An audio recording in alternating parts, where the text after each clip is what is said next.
Yeah. We talk about limit. We had a definition. Okay. This basically says fx goes to L as x goes to A. Our friend Alex. Elena, can you mute your mic right now? But she's super sweet. Okay. Yeah, that's fine. Hopefully I didn't hear anything I shouldn't be hearing, but either way, okay. I pretend. Now, this is what we mean by limit. We kind of handled it, and then we have 1, 2, 3, 4 cases, which we just introduced. Okay. Now, a legit question is, are these all the possible cases, or do we still have a case 5, case 6, case 7, and so on? The answer is number 1. For now, we only focus on these 4 cases because they are basic, and there's a pattern. There are definitely more cases, okay? But they are less common to see, and also they are really difficult to do. In general, finding limit is really, really hard. So for the most of the time, if it's not one of these 4 cases, what I can say to you is good luck, okay? Hopefully you can get it, and I run out of options. So that's what we have. To give you an example, you can simply think about this. 1 over x. Okay. And let me show you the graph, and you tell me, does it belong to one of the 4 cases? Do you want to continue? Yes.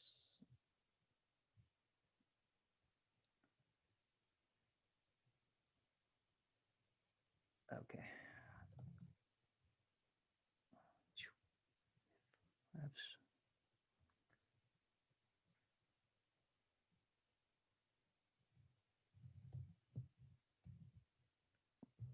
Remember, we're looking at the limit at x equal to 0. What do you think? Well, probably we need higher resolution, right? So let's zoom in.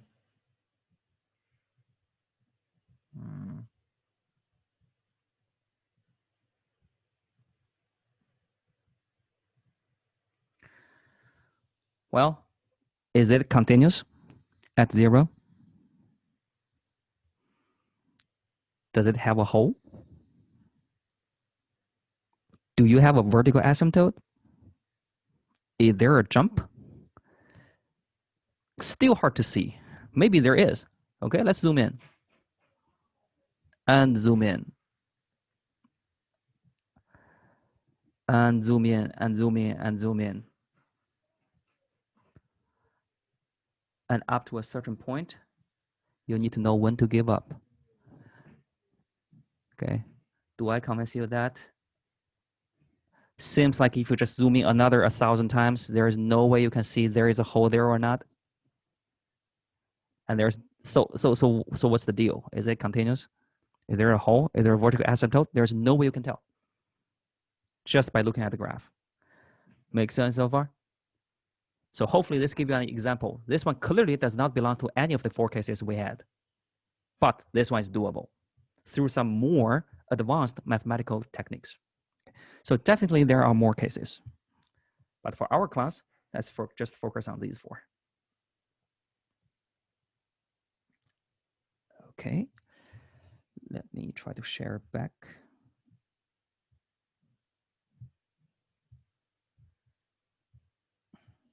I need to stop sharing now. Here, okay, now it's working. All right. Now think about the reason. Why did we need to use limit from the beginning? Okay, try to recall. We were trying to do this, which is something called the derivative, which is the changing rate, which is the slope of the tangent line. That's what we were trying to do. That's why we went through all these trouble. Okay, why? Because the formula looked like this.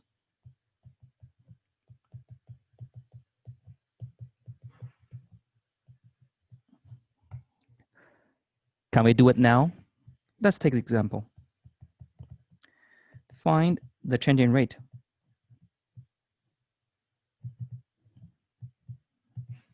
of y equals x squared at x equal to 1. What is that? That means we have a function, which is x squared. We know this point is 1. We want to know what is the changing rate of the function at this point. And from here, we can see it's positive because it's increasing. Our job is to try to find how fast. Now we know it's basically finding the slope of this one. And the formula is given by limit h goes to 0, fa plus h minus fa divided by h.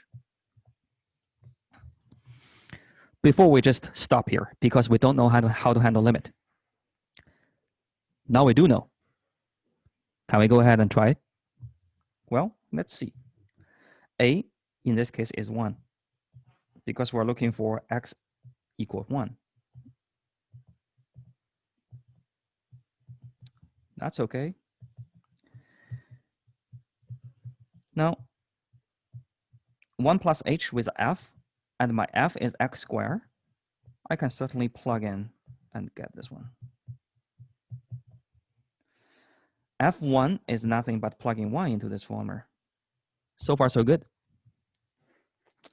Now the question is, do you know how to find the limit?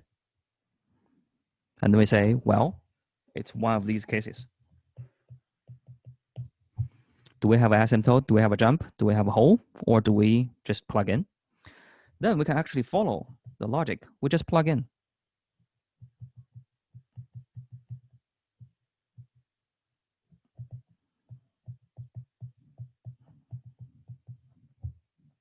Can we do it? Not case 1, which is exactly the same as the web work we just did. You can't do that.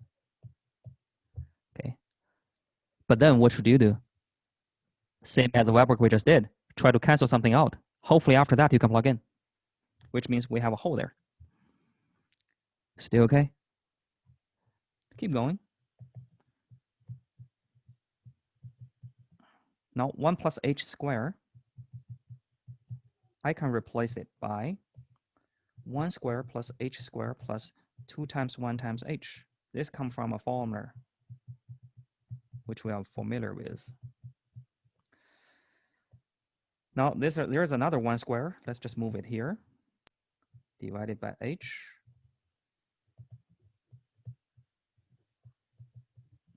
This 1 squared and this 1 squared here, they cancel each other. What's left is h squared plus 2h over h. Good news, the top has a common factor. We can factor out, and suddenly they agree on each other. Which means, cross it out.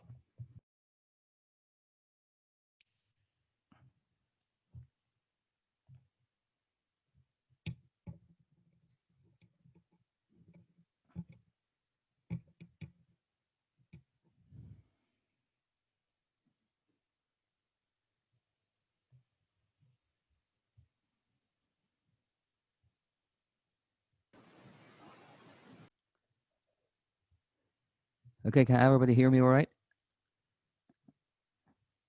Congratulations, we just had our first technical issue. I know it's gonna happen. I didn't expect to be the second lecture or third lecture. Okay, yeah, that's fine. Tell me where did I lost you? Whoever, just say something. You were at, we just found the hole. So you said we have to solve the thing and then find the hole. Oh, so roughly this step, right? Okay, yeah, let's continue there then. So let's quickly go over it. We were here. We say we learned how to do limit. Then we should be able to do the changing rate, which is the slope, which is this formula here. We actually plug it in. We found it's 0 over 0. We say this is not working, but it seems like there is a hole. Let's try to do some algebra and try to cancel the hole. Okay, so that's where we are. Then what we were trying to do is we were trying to take this formula. We try to simplify it.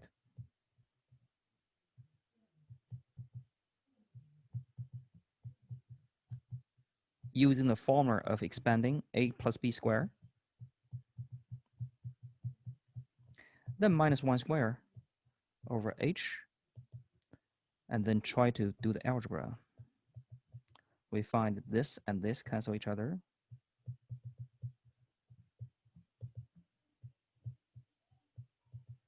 And then the top actually have a common factor. And then we can cross them out.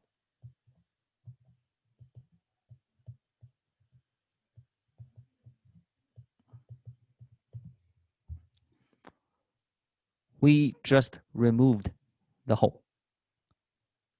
And this time we can plug in 0. And we have 2. And that's it.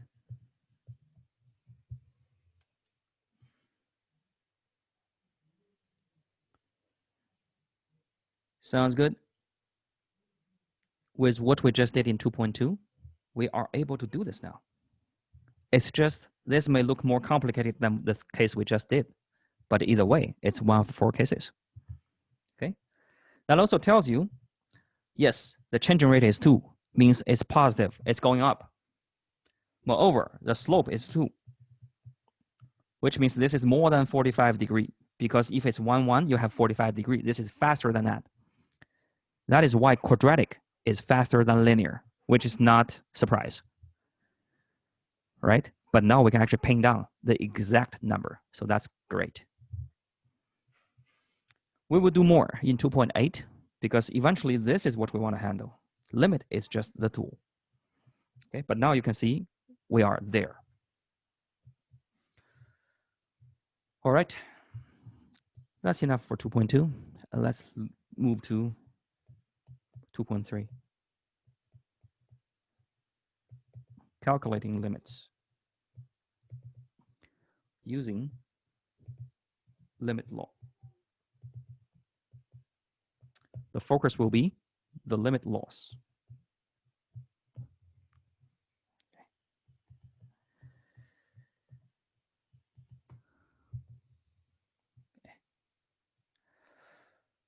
What do you mean by law? This is actually a fundamental thing of how to do mathematics, which you did a lot in the past, but you probably didn't realize what you were doing. Okay? So let me summarize what you have done before in mathematics. This is what you do. You have a new concept. Maybe it's called limit or changing rate or whatever. Okay. The first thing you do is you try it on the fundamental building blocks, which means the simple ones.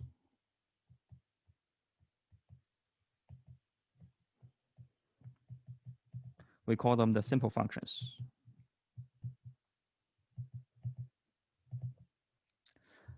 And let me remind you, for that we have polynomial, which is something look like this. Okay. Then we tried on rational function, which is something like this, but divided by something like that. Then we try exponential.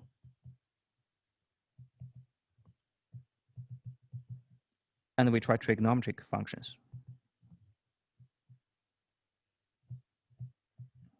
Sine, cosine, tangent, cotangent, secant, cosecant. 6 of them.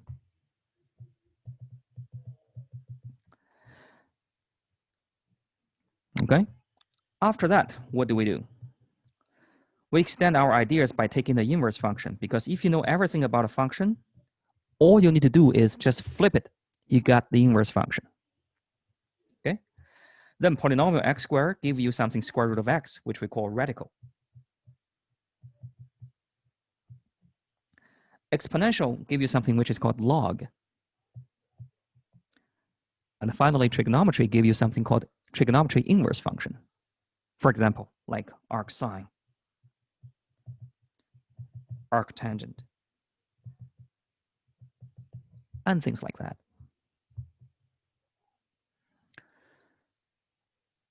Make sense so far? So this is a collection of 7 functions, which we call simple.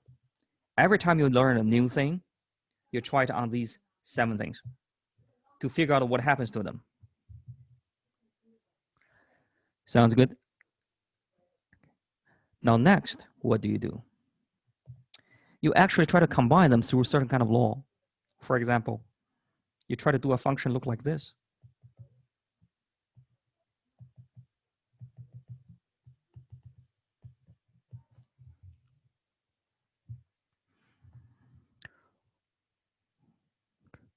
What is it?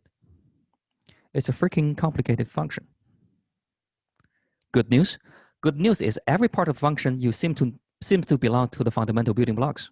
What I see here is nothing but one trigonometry, one exponential, one polynomial, and another trigonometry. Good so far? And for each fundamental one, we know how to do it. We just need a way to combine them together. Okay? What do you mean by combine them together? That really means, and you have seen this notation thousands of times before, you just didn't realize. It's just, plus them together, minus them together, times, divide, power if necessary, okay? Or let's use a better notation, a composition of functions, which means if you have f equals this, g equals this, then g circle f is nothing but plugging f into g. So that's going to be sine x squared. Good so far? Okay. These are usually called the laws. They can be the laws of domain. They can be the laws of limit. Later, they can be the laws of derivative. They can be the laws of anything you do. Sounds good? Okay, so this is the logic you have done before. You start from building blocks, which are the simplest ones. You have 7 types of simple functions. Then you find a way to put them together, a rule. That is given by the law of whatever. Okay. With these 2 things, you will be able to build very, very complicated things. So it's a little bit the same as building a Lego. Okay, have you guys been to the Mall of America before and see the Lego place they have? They have dragons, right? Then you start to say, wow, that's amazing. How do you build something that complicated? They tell you that's very simple. Number 1, we only have 5 different kind of Lego pieces. They are the building blocks. Okay, now you just need to learn a way to stack them together in a certain order. That's the law.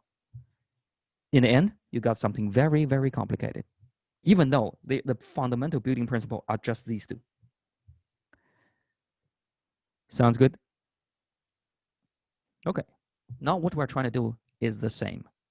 But this time, we want to start from the building block of limits. Then we want to tell you how to combine the building blocks together to find the new limits. That's what we're trying to do in this section. Okay, with that in mind, I think we're ready. First one, we need building blocks. Surprisingly, it's very easy. We only have 2 pieces. The first one is limit. X goes to 0, a. X equals a. The second one is limit. X goes to c. No, x goes to ac equals c for constant c.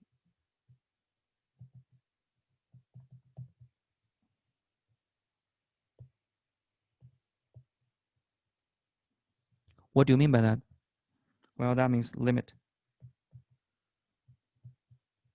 x goes to 2. X is 2.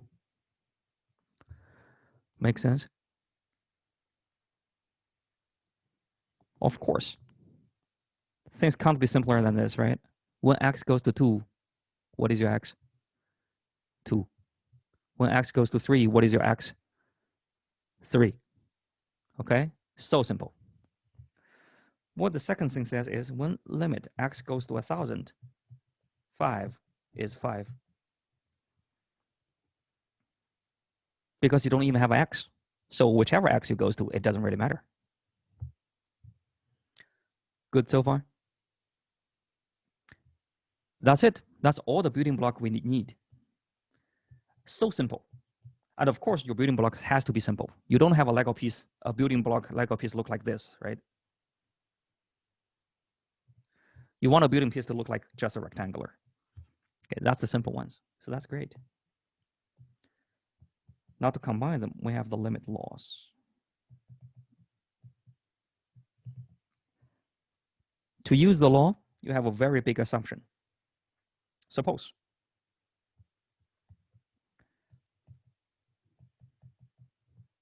this one exists,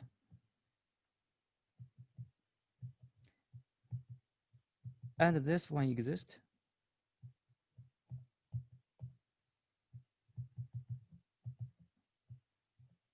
then, oh, sorry, and both are finite, which means they cannot be infinity.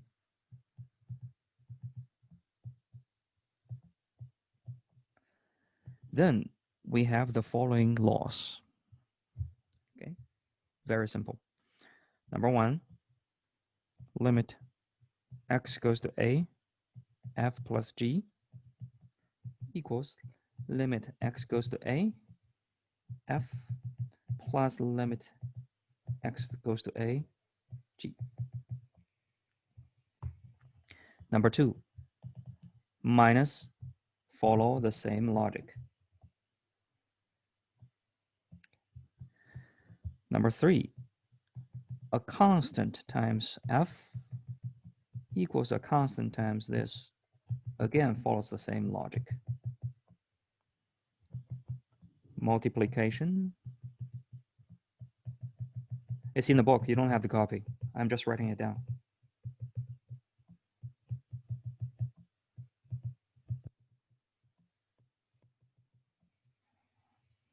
Dividing.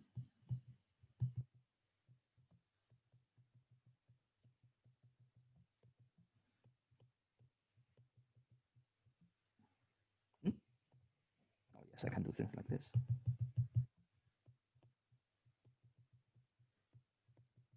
Change this to divide. Finally,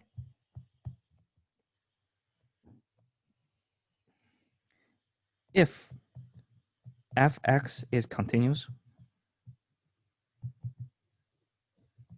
and, oh, actually there's no and, then limit x goes to a, f circle gx equals limit, f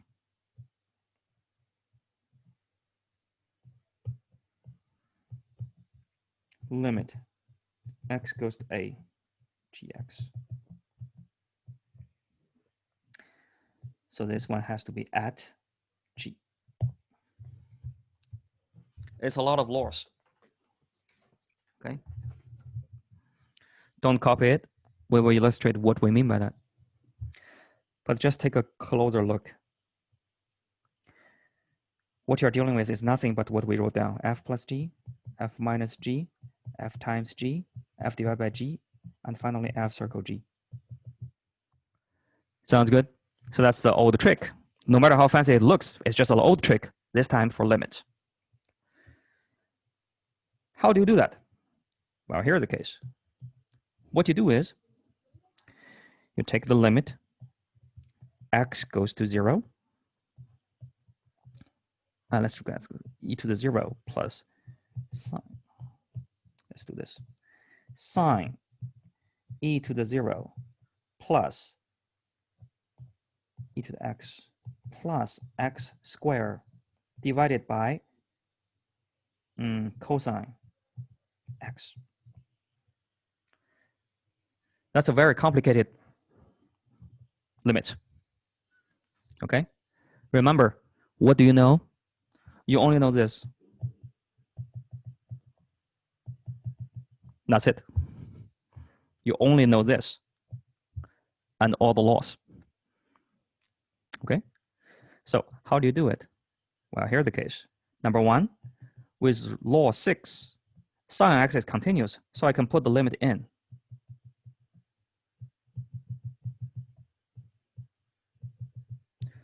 I'm not supposed to. If you look at this, I should first do sine and then do limit. But now I actually switch the order. I do the limit and then I do sine. Good news is, according to law 6, you can do that and things don't change.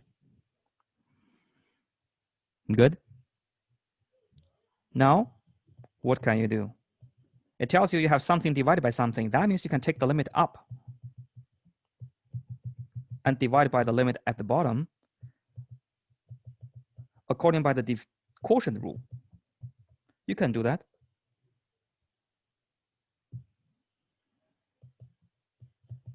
Now what? Now you have this plus that. The first rule tells you you can do them separately.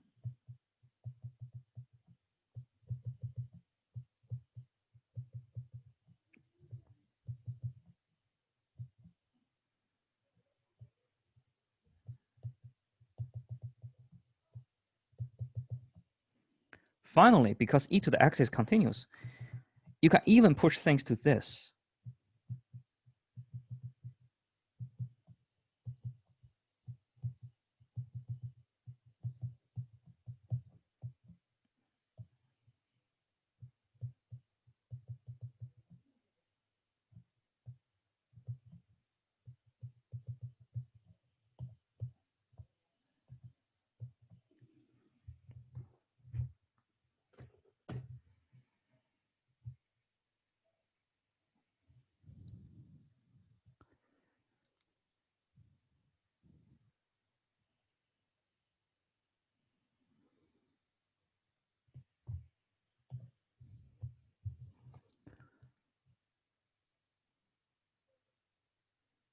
So far, I did a lot of things. What I did is when I see a composition, I push the limit inside. Why can I do that? Because of the limit law. When I see a plus, I distribute the limit. Why can I do that? That's a limit law. Okay, so far I used nothing but the limit law. Good so far? Okay. Oh, Eddie, do you have a question? Yeah, it was actually kind of earlier when you had f og. What does that mean? Fog parentheses x. Okay, I won't say that's a O. That's a circle. Yeah. Let me take a separate page here. F circle G means function composition. Okay. That means when you have two functions, fx equal to, let's just say e to the x, and the gx equals sine x. F circle G is a way to put them together by plugging gx into f. Okay. For example, in this case, F circle G is going to be e to the x for f, but replace x by gx. Understood.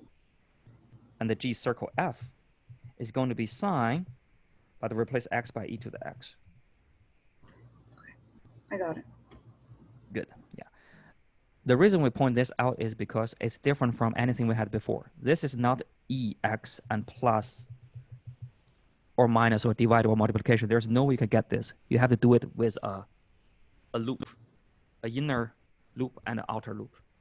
Okay, that's why this is the fifth composition. Okay. Aaron?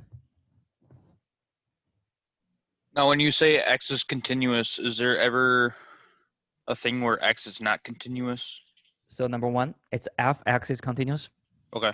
Okay. Number two is, yes, there is a case. And when that case happens, simply says you cannot use law 6. That means when you have a limit, you cannot put it in. Because if you put it in, the answer will be wrong. Okay. Yep. Okay. Cool. Back to what we have here. Does everything make sense so far for this? I did nothing but just using the laws, which seems very tedious, and it is. So we don't have to do this later. This is just for illustration. Okay. But once you have this, what did you just do? Do you realize your limit now is here, here, and here? The only question left is to finish. I just need to know what is limit x goes to 0, x. What is it? 0. That's the fundamental building block, right? From here we can see you just need one thing and you can solve all. The rest is just the law. That's 0. That's 0. That's 0, which is sine 1 plus 0, 1, which is sine 1. There's no way I can simplify more. This is going to be a difficult number.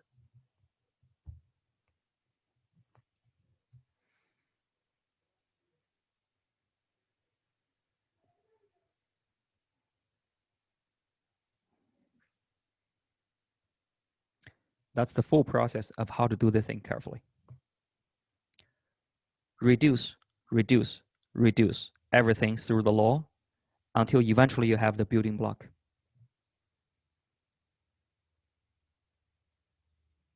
Sounds good? Very tedious, very long. So in general, we don't have to do this. The reason I'm doing this here is try to show you that the thing you did, there is actually an idea behind it. We usually take it for granted. So if you just rethink what we just did, we took this one, and then we say this, it's the same as this one.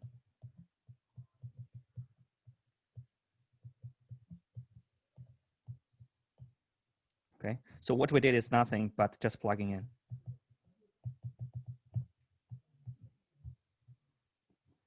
Okay, from now on, when you do problems, you don't have to do anything other than just do this. Okay, but just keep in mind, when you do this, actually what you really did is you try to take this limit sign, you put it here, here, and here. And the reason you can do that is because of the limit laws. Okay, otherwise we just take it for granted. Sounds good? Awesome. Okay. That's what we have. Now we need to go to the hard question. Remember, we had a condition. This only works when f, or let's just say limit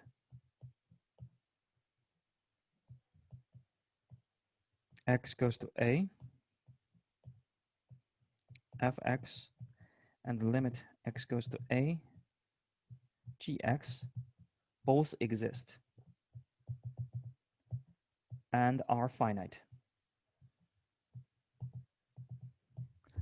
That means sometimes the law won't work.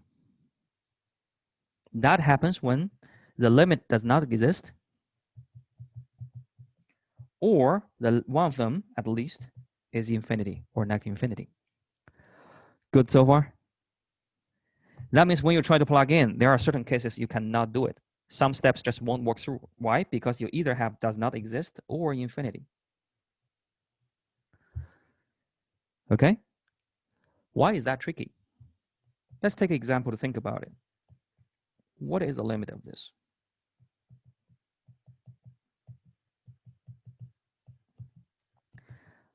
If you ignore everything, you just say, I don't care if it's infinity. I just want to use the law. Then let's just find the limit separately.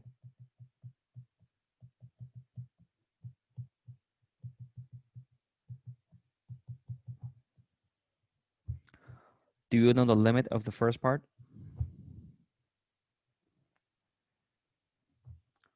One over something really close to 0, that is positive infinity.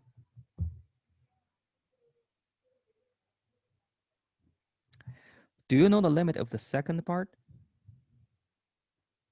It's 1 over something close to 0, but positive. It's also infinity.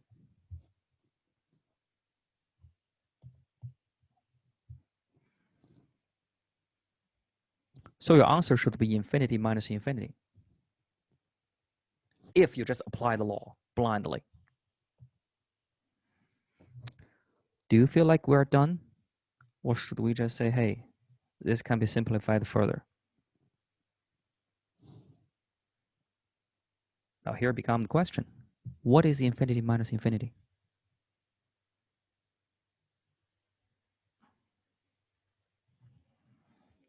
What is infinity plus infinity?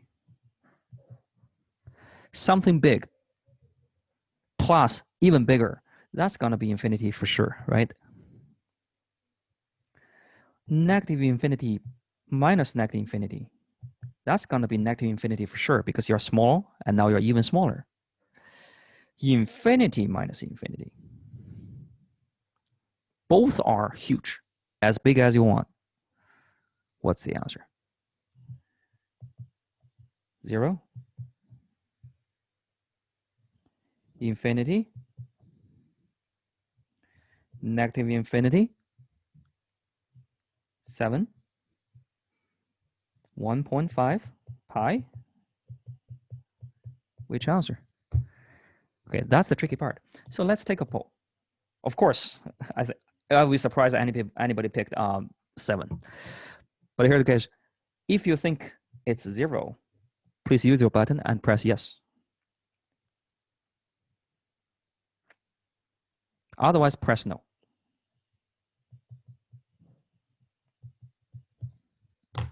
Let's try that.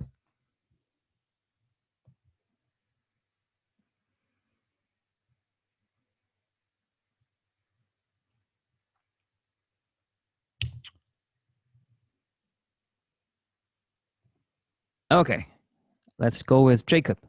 You said yes. Can you give us a reason? It's 0. Hello? Yep. Okay. I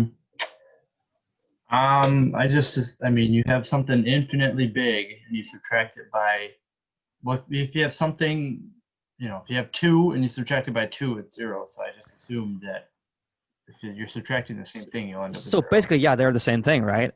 It's not Right. infinity minus infinity is 0. I mean, I would say like, I don't know, Jacob minus Jacob is 0, right? Right.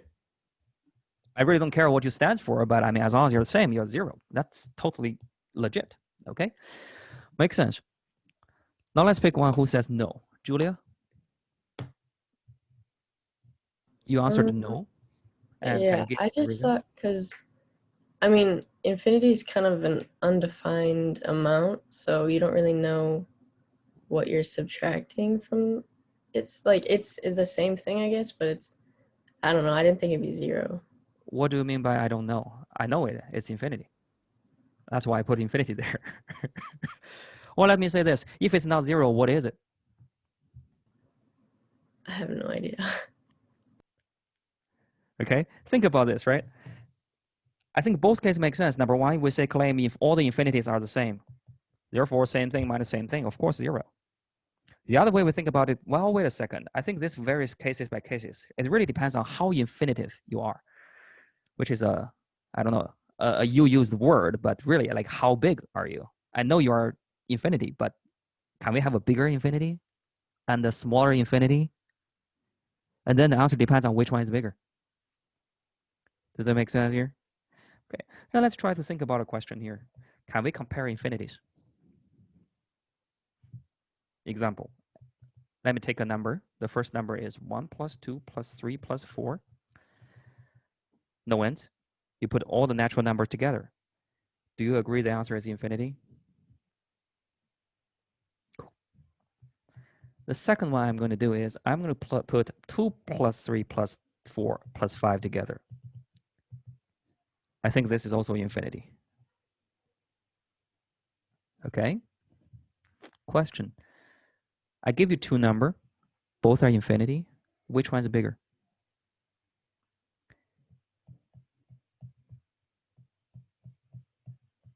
Of course, you can also answer they are the same.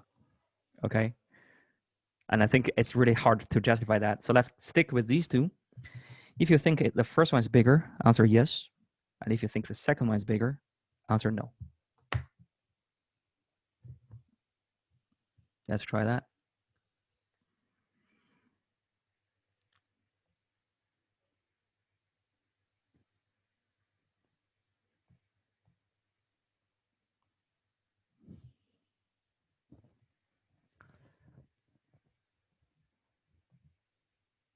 Let's go with Zach. Zachary Morgan. You said yes. So you think the first one's bigger, right? Yeah, I guess. Reason? Because it has an extra one. Okay. Let me draw the blocks. Everything in the block will be exactly the same, right? Oh, sorry. The block doesn't stop here. They go all the way to here. All right. Now from here, you can see the first one has one more. Therefore, not only the first one is bigger. So in this case, infinity minus infinity should be 1. Does that make sense? Is that, Yeah. Zach? That's what's in your Yeah. mind, right? Awesome. hmm Now let's go with a negative. Let's go with, where is it? Gabe, your answer is no. Do you still think it's no, or did Zach convince you? Zach was able to convince me. Okay, switch your answer then. Let's see. Who still think it's a no? Eric, you still want to go with a no? So the way I think about this is you can't actually use all the numbers. I know we're being abstract, but in real life, you can't actually use an infinite number. So Who told you that? higher count with S2, just because like there are actual time limits to computation. But here's the thing, right? When you say like in real life, you could never talk about infinity. I mean, this is exactly what we're trying to talk about here. Like the whole class is talking about infinity. Sure. So that statement is actually a thing you take for granted, right? But now if we start to talk about it, can you just give us some reason why you think it's a no, other than I don't want to talk about it? Oh, no, that's the only reason. I was just thinking about it, computational limits. If you Computational. ignore those, then the S1 seems bigger. So let's say this. So your answer is not that S2 is bigger. It's more about this question doesn't make sense, right? Right. Okay, makes sense. Yeah. So I would say like a bad question. That's another possible answer. Okay, so you shouldn't even ask which is bigger. Great. Do you have does anybody have a reason that you think you can? It kind of makes sense that it's a no. Adam, Zonik. Yeah, I said 2, or I said the bottom one was bigger because you're starting with a 2. So technically every value that you're adding at the same time would be 1 larger. Hold on. Because if it's infinite, I mean, it's kind of like based off of when you're adding it.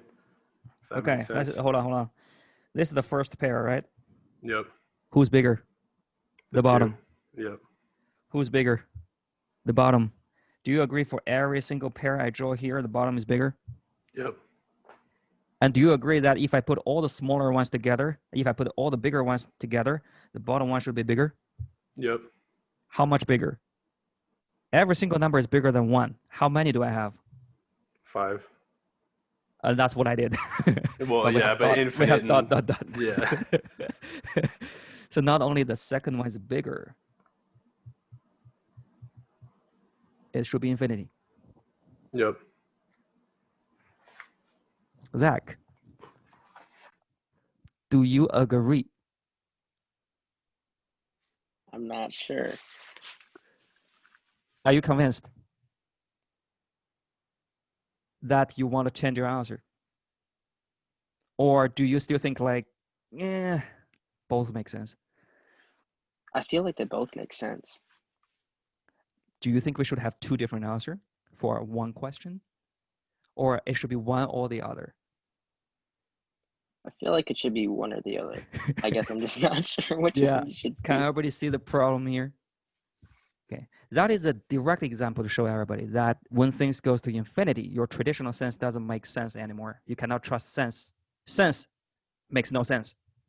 Okay, that's the comment here. Do you agree A is bigger than B? C is bigger than D, then A plus C is bigger than B plus D? Of course, if you only have finite numbers. But do you still think it's going to be true if both of them are infinity, or you have infinite many numbers to add together? You really should think about it. Okay? Do you feel like A plus 1 is bigger than A because the A plus 1 just have one more 1? Certainly that works if A is finite, but when A is infinity, you probably want to second guess that. Still okay? That's what we want to say for the limit law. When you use it, you don't realize how important it is. It's just plugging in. But you took something for granted. Okay? And you will really see the value of them when things fall apart. And then here is what I am telling you is things does fall apart. The calculation here does fall apart because you use the law which is you're not supposed to use. They're infinity, you cannot split them. Sounds good? Okay, that's exactly what you want. The message I want you to take. That is, when you handle infinity, your traditional sense doesn't make sense anymore. So the only thing you can rely on are the laws. Okay. Good news is these laws are verified by mathematicians for several hundred years. So far we still trust it. You can use it. And any other thing that makes sense but not in this list, you should not use it, because when you use it, it's very possible you get it wrong. Sounds good? Okay, that's the message I'm trying to deliver. Now, how do you feel? What about everything else I know? For example, A plus B equals B plus A? Of course. Does this still work when you go to infinity? A plus B plus C equals A plus B plus C. Of course. Does it still work when you have infinite many number? Okay. Is 1 plus 2 plus 3 plus 4 plus 5 the same as 1 plus 3 plus 5 plus 7 when you put all the odd number together and then put all the even number together again? Which basically you did nothing but switch in order. Good so far? Are they still the same when you switch the order? Okay, all those kind of things you should start to question now.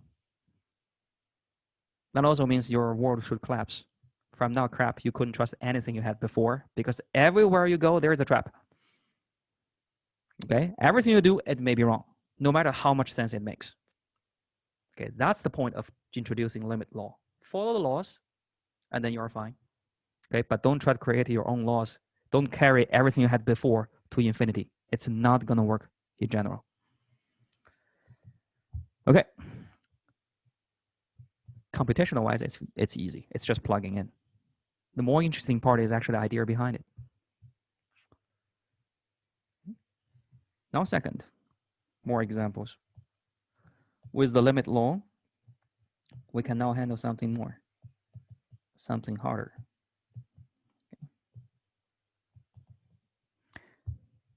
It's really not the fun part. It's just doing more. The first one is absolute value function, which we never touched before. What's the limit?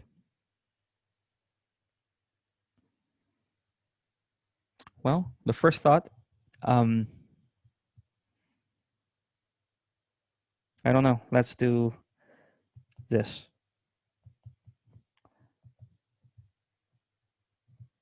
You realize you have two possible values. This or that, right? Then you realized I should take this when this is positive, and I should take this when this is negative. Suddenly, I realize this is case 3, piecewise. For that case, I should take the left and the right. For the left, I should take this formula. For the right, I should take this formula.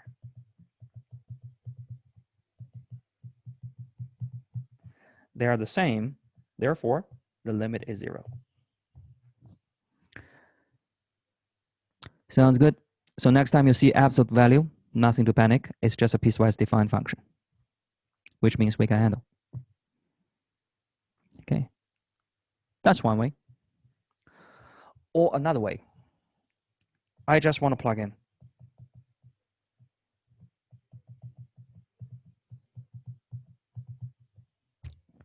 Good so far? But if you want to plug in, you need to ask yourself, basically, is this one continuous? If it's continuous, you can push the limit in. Okay. is absolute value function continuous? Do you know the shape? What's the shape?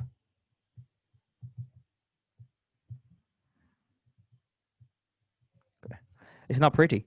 Okay, it's piecewise defined, but literally it is continuous because these two agree on each other. Good so far? Then you can actually do this right away.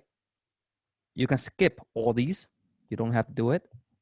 Okay, and the reason is because this is continuous. Okay, so from now on, when you see absolute value, you can basically just plug in the number, pretend the absolute value is not there because it's continuous. Sounds good? Okay, what time is it? It's already time, so yeah, that's all for today. 2.3 is not over, so we are not going to open the homework. So the only thing due is next Saturday is 2.2 so far. Okay, feel free to leave. I will stay here for if you have any questions and you want to stay longer. Aaron? So when we're trying to find like if x is continuous, we're just looking at the graph and seeing if it's a continuous line. Yeah. Okay. But that's hard because you have to know the graph, right? Yeah. So basically that's a good thing about simple functions, which we actually take for granted. That is all simple function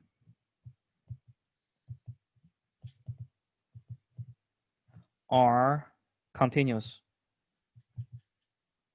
on their domain. Which means next time you see something like that, you don't have to draw the graph to tell me. You just tell me it's a simple function. It's a polynomial. Therefore, it's continuous. Okay. Okay? Or something like this. You say it's a simple function. Therefore, it's continuous. But do pay attention because this one, x cannot equal to pi over 2 plus n pi. Otherwise, it's undefined, right? So you can only say it's continuous on its domain, which means any number other than pi over 2 plus n pi, I just plug in because it's continuous. Okay. If you could, please remind me next time. I think this is a very, very good point to make. Okay. Yeah, Nathan? Yeah, can you just clarify what we decided on for the infinity minus infinity, what the answer We was decide, for? yeah, the answer is it's difficult. You shouldn't even from the beginning do it. You got the infinity minus infinity simply because you applied the law. You split them. But you shouldn't because when you can only split them when they are finite. Okay? And in general, infinity minus infinity is called indeterminate. We need further investigation to tell which one is bigger and which one is smaller in order to get the value. Okay, so there's no unique answer. Same thing with 0 over 0. 0 over 1 is going to be 0. 1 over 0, you definitely have infinity. Right? The hard part is 0 over 0.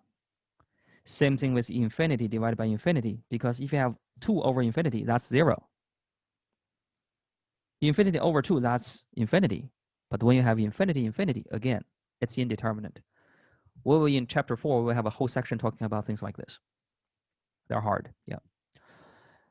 Good. Adam? So just going back to, I believe it was Aaron, like the last question where you used tangent of x as an example. Yeah.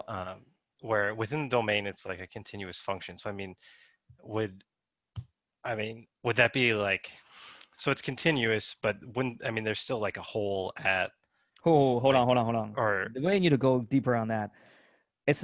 Are you sure it's a hole? I guess I'm not sure. I mean, it's undefined. Yeah. Do you remember what the graph of a tangent is? Yeah, I mean, I remember what it looks like. I don't know how to explain. It's just the. It's like this and this, right? So technically, what you have there is not a hole. I guess yeah, because it's.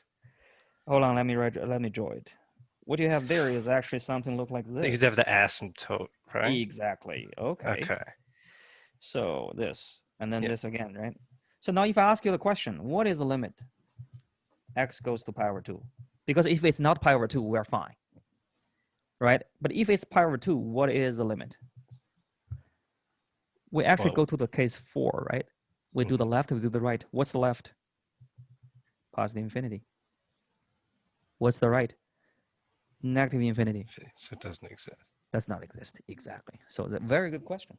Okay. Okay. That's exactly what I was curious about. I mixed up the If you whole think asymptote, about but it, that right, makes sense. for all the simple functions we have, let's just take a look. For all the simple functions we have, polynomial, no trouble. It's always everywhere you plug in, right? It's working.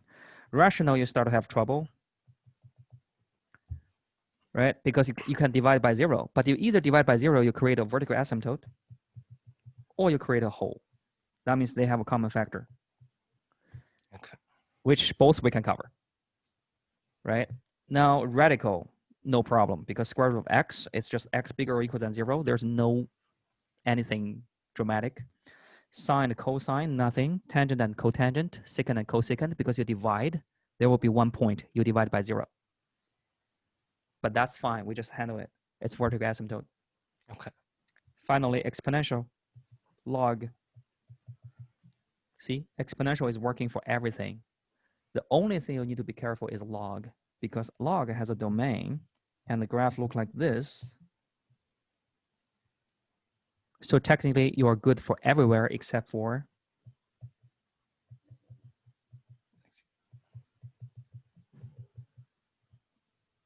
Okay. So if you think about it, simple function, they're all, I would say 99%, 99, good, except for 1 point, and for the points we can handle it. Good. It's awesome. Yeah. Yeah, that makes a lot more sense. Thank you. I wasn't after Aaron said it. That's kind of the same question I had, and then That's a went a very little good deeper, question, by so- the way. Next time, try to do it when everybody is here. Stop me right away and say, because these are good questions. I cannot make sure that I can remember them next time. So just stop me so we can go slower. Yeah. Awesome. Emmett, Thank you. what's your question? Oh, Emmett, is this how to pronounce it? Do you have any questions, Emmett? Yeah, can you hear me? Okay. Yep. Basically, I'm just wondering, if I wanted to review all of this stuff, I would look in chapter 2 of the book, right? You mean the new stuff we introduced? Yeah, like literally all the stuff today. And Yep. I will post. I mean, have you go online and try to find the lectures, recorded lectures? Yeah. no, if you go I to, haven't been if you go able to, if to. you go to Canvas on the home page, you have a link to the lecture links, which is a YouTube channel. Oh, yeah, I think I saw Yeah. that once. Yeah. Yeah, and then I will also post every day's class notes, which is the things I write here. It's not that organized, but it has some structure. I will post those online too. Okay. And then, of course, you can go to the book and post online notes and whatever resource you have. Okay, thank you a lot. Yeah, so yeah. And also, if you have anything that you are not clear of, do not be afraid to ask next time. Sure. Yeah, because if nobody asks a question, I will go really fast and everybody will suffer, including me. So it's Okay, really well- exhausting to talk through towards a microphone. Yeah, thanks for letting me know. I'll look at the YouTube channel later then. Awesome. Yep. Any other questions, guys? If no, just feel free to leave because I need to close this thing in order to convert my video recording. See you. Good job, Zach.